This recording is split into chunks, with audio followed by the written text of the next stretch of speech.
Another thing I want to mention about Luchasaurus is I was waiting for him to tweet about Don Hill ruined my life. And it just said hashtag kick Vic. Oh my god. So we went to go see The Room. Yeah. In theaters. Mm-hmm. Speaking of me and Douglas, which we went with him. Mm-hmm. You are tearing me apart, Lisa! Oh, hi, Adult Swim. I got the results of the test back. We went to go watch the Disaster movie beforehand, but we didn't have enough time to finish it. Mm-hmm. I actually need to finish it. Did you watch the Disaster movie? Or Disaster Artist, or whatever the movie's called? I have not, and plus I haven't watched The Room, but I know like a good amount of the lore, but... Oh yeah, that was your first time seeing it fully that was my, like, the full showing. I actually don't like pirating movies, so... I mean, sure, I watched a few clips, but it's most likely I might get, like, a Blu-ray copy now, since I've already watched the movie now. Well, when I first watched it with my roommate, Lando, it was actually on YouTube because Tommy Wiseau doesn't really go after people that redo them. Oh, that's cool of him. Well, because there's no official way to watch it besides DVD and Blu-ray. Yeah. There's no Netflix, no Hulu, no nothing. Which is a big mistake on their part. Of course. Very much so. So I knew about the spoons because... Lando's fact fiend talked about that. I was telling Douglas about other things I knew about the movie, like the car that was supposed to fly away into the sunset at the end of the movie. The vampire part? Yeah, and then they asked about it. Maybe car vampire. Car has no concept of time. Vampire. I like to do Johnny impressions. Oh, gosh. Now, the other stuff I wasn't aware of, like the water. I didn't either. Screaming, water! Water! There was a lot of water, so I see that's why that's a thing.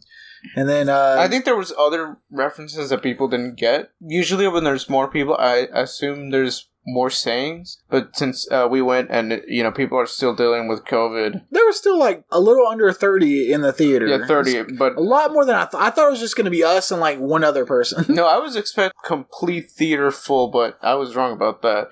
And it was that theater seated at least 250 to 300 people. But we do have to thank... the guy who brought a literal backpack full of spoons. You're talking about the boyfriend of the transsexual guy. Yeah. I'm not going to say that, but yeah, you answered it right there. I mean, I was going to ask her out, but I think she was going out with that guy. Mm-hmm. But yeah, she was taller than you. Very, very tall. Mm-hmm. Plus, very early on in transition, it was a guy in a dress. In the middle, yeah, in the middle. Not even middle. There was no in the middle. There was sort of in the beginning. They just started yesterday. I already had the 5 o'clock show. Yeah, there was that was a guy in a dress, very much so. But yeah, spoons A1. I actually brought a spoon home with me for memories. I'm gonna put it on my bar. You should also put like a date on it. Yeah, I will. Because you'll most likely forget the date. When I watch The Room, when you watch live in theaters. I like how I just told Douglas about this, and he was like, "I want to go." Yeah. Like, when is the next time I'm going to see The Room in theaters? And I didn't have the heart to tell him it actually happens pretty often. Not super often, but... Well, I think with probably COVID, a few times a year. Yeah, if I had to say probably 5 or 6 times a year. Yeah. But with the COVID, I'd assume there's probably going to be one more and that's it. But it really depends where.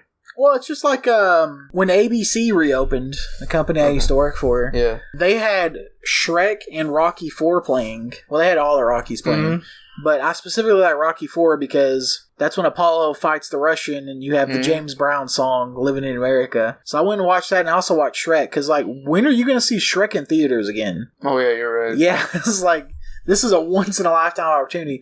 Me and my sister watched Shrek so much on VHS tape that we used to memorize the lines. And I still remember some of Donkey's lines by heart, so that was a good opportunity. But yeah, seeing The Room in theaters was good.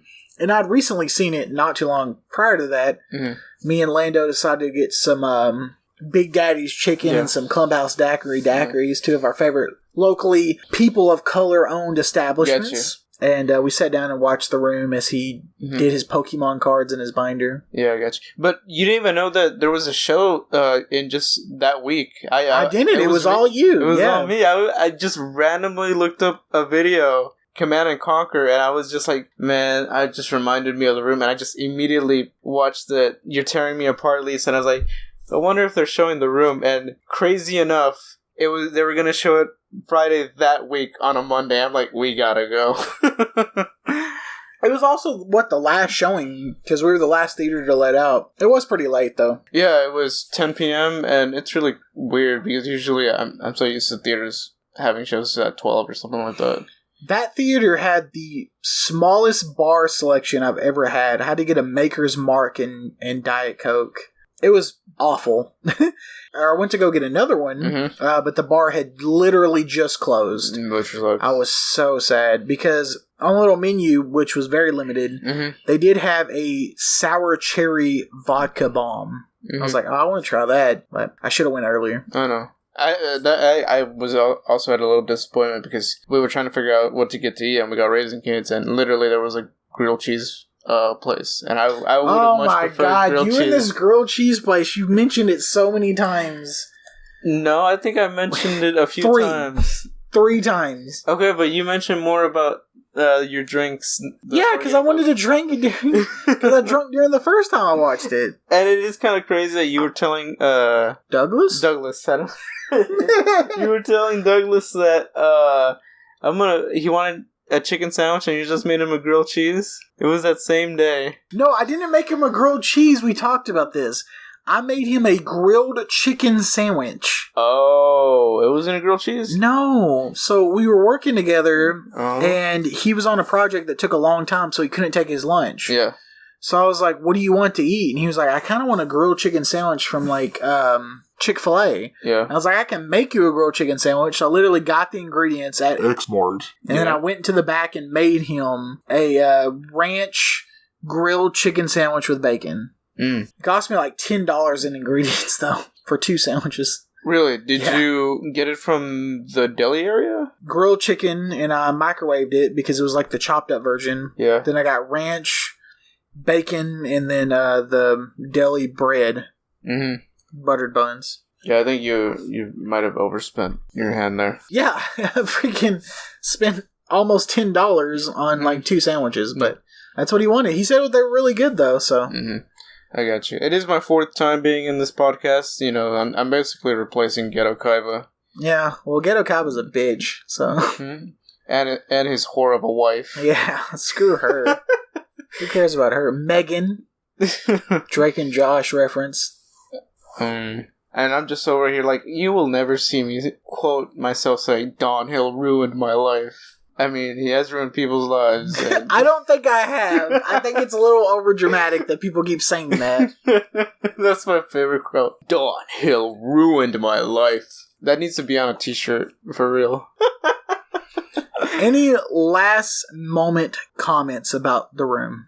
Oh, our drive there.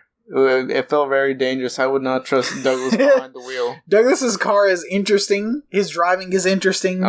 And the no AC was interesting. Yeah. The opening the door was interesting.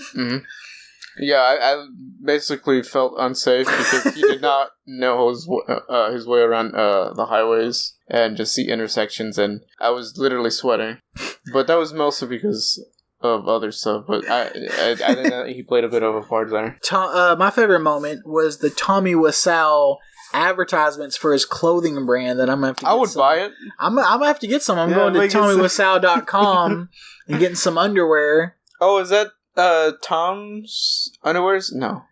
Look closely. That's Tommy Wiseau. Is that a Tommy underwear? No, it's Tommy Wiseau. That girl I was telling you about, next time she comes over, I'm going to be wearing some Tommy Wiseau underwear. And the shock and awe from her will be amazing. I wonder in the back it just says "You're tearing me apart" in the back. That would be awesome. So if you're gay, they're taking off the underwear. You're tearing me apart. Yeah, perfect quote. I can't. He has to be gay, right? Who, Tommy? Yeah. No, I think gotta be. I feel like Tommy's an alien. I think that's the best way to describe Tommy Wiseau. He's not human. I'm not trying to be mean. It's okay if you're a reptile. Like Chameleon Harris. I was just cutting up the best of, and I forgot we talked about that. No, I'm not talking about those kinds of. Those are lizard people. Those people are evil. No, Tommy Wiseau is just an alien. He's a cool alien. He doesn't understand our human behavior, but you know he's slowly getting around. I mean, no, he doesn't. I mean, he loves planet Earth. So I think that's all that really matters. Captain Planet. You're tearing me apart. That's my favorite quote. That's my favorite scene right there. How dare you talk to me like that? Okay, bye.